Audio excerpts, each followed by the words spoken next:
Ndugu mwekezaji, hii ni Trust Damas Land Agents. Tunakuletea eneo la viwanja. Hapa ni makazi mapya. Hapa ni Kimanzichana, eneo la Mwembe Fagio, kama kilomita 2 hivi kutoka barabara kubwa ya Kilo Road. Kimanzichana hapa. Eneo hili unaloona ni chimbo jipya hili. Hapa ni viwanja vimekatwa. Hapa pana viwanja karibu 100 hivi. Viwanja hivi hata 100 vinafika.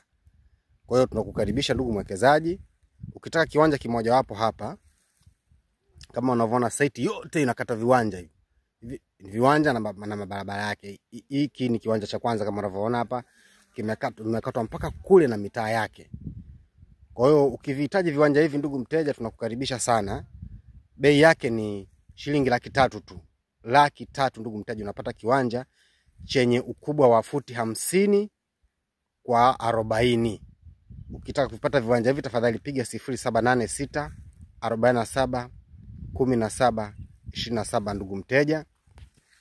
Mwekezaji, njoo nunua viwanja. Ukinunua hata viwanja 2, 3, 4, ukitaka viwanja hata 6, wewe tu ndugu mteja nunua, wekeza kwa ajili ya maisha ya baadaye na kwa ajili ya ujenzi. Ukitaka sasa hivi wekeza kwa ajili ya watoto ndugu mteja. Ukitaka kuchukua hata eneo lote, tunakupangia tu viwanja. Ukitaka viwanja hata 20, sisi tunakupangia. Wakati mwingine ukichukua vingi tutakupa hata bei ya punguzo.